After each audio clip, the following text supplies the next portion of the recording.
Right, I know it's been a while, people. Welcome to my official breakdown prediction for UFC 298. Super good card. We're going to be doing a breakdown prediction for the main card. Everything from the start of the main card to the main event. Let's just get into it. We've got Anthony Hernandez versus Roman Kopylov. I haven't done too much research in this fight. I'm going to go Anthony Hernandez by, whatever. Probably submission. Roman Kopylov, usually a striker, taking it at short notice. I'm going to go Anthony Hernandez. Now into the fights I actually can break down. Merab Dvalishvili versus Henry Cejudo. I'm going to go Merab. I think if you give Merab a physicality advantage with his style, where he's going to be constantly pressing for the takedowns, constantly putting a pace on you. He's got okay striking.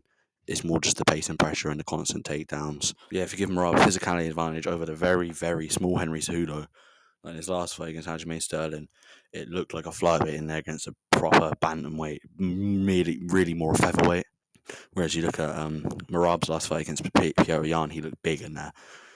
Against Yan, who's like a fairly normal sized bantamweight. So I'm going to go Merab, probably by decision. I don't see a finish. I don't see Cejudo really, getting a finish, getting a knockout. I do think he's better on the feet, but I think stylistically, Merab's just volume and pace and pressure is going to be too much, especially for a lot smaller and a lot older, a lot less active Henry Cejudo. Our next fight, Jeff Neal versus Ian McGarry. This is I can't wait for this one. This is I'm going to go Jeff Neal by round 2 knockout. I just think he's going to be able to cut the distance off. He's going to be able to get inside, cut the distance. I do think Ian Gary is chinny, and Jeff Neal, his name's his hands of steel. He seems very motivated, very disciplined going into this fight. Whereas Ian Gary, you could see the press conference yesterday, the pressure was kind of getting to him. He looked like he's about to fucking cry at the press conference yesterday. Whereas Jeff Neal just seems cool, calm, collected, even with some of the games Ian Gary's trying to play.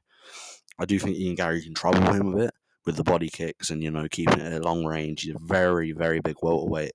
But, I do believe he's particularly chinny, and you see what Jeff Neal can do when he's on his game, and I think he'll be on his game. I think he'll close off the distance, and I reckon he'll get Ian Gary out in round 2.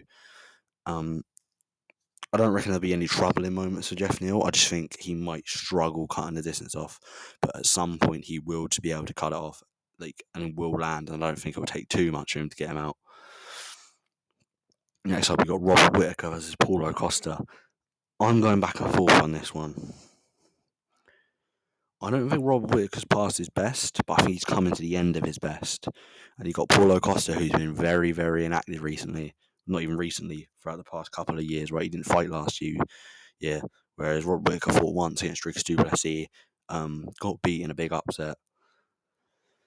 I'm going to go Robert Whittaker by unanimous decision, but I do think there'll be a few rocky moments in there for him. I do think he'll get wobbled by a couple of shots. He has shown to have a dodgy chin at points, and Paulo Costa hasn't been finishing too many people as of, you can't even say as of recent because he hasn't been fighting, but he does have knockout power, and he does, I do think he's carrying a different type of energy into this fight, but so do I think Whittaker as well. I think Whittaker's going to feel like he's got something to prove in this middleweight division, since he last fucking fought.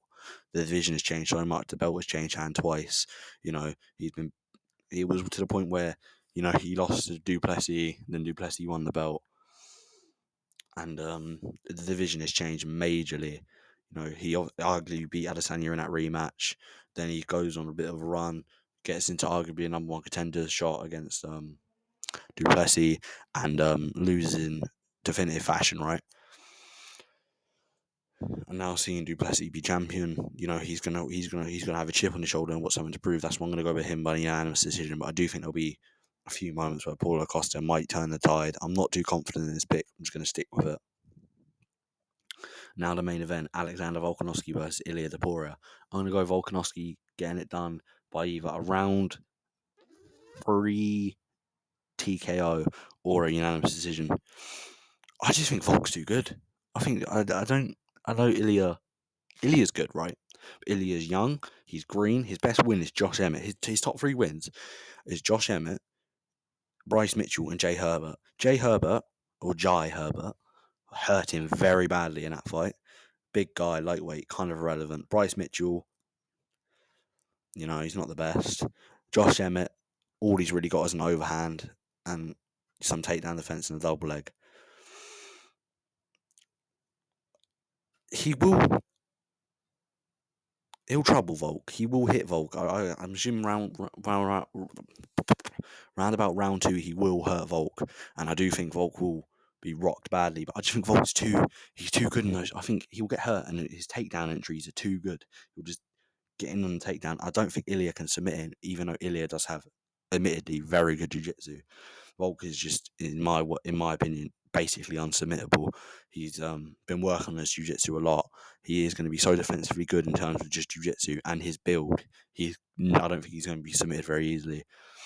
I do think Ilya can get the win by knockout. I do think he can catch Volk coming in. Sometimes Volk does come in with his chin high and jab. I think Volk's too good at game planning, and I don't think Ilya will be in his head at all. I think his game plan will be too good. I think he has got too many options, too many things at his disposal for Ilya to beat him, especially a young Ilya Taporia. I think he's going to chop the leg, and I think he's going to exchange a bit, and I do think there'll be a rocky moment in the midway point. The second round to the midway point of the fight. But I do see Volk getting it done, and I do see him getting it done in typical Volkanovski fashion, right? Just showing you how good he is.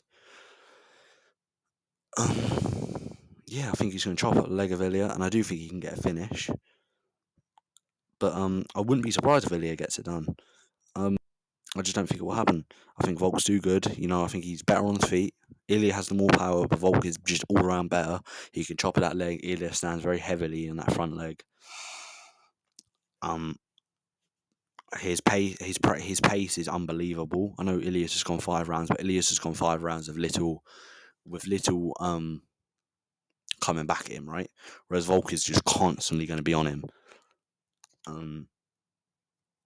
His takedown entries are too good, so when he does get hurt, which I do think will happen, he will just enter in on a takedown.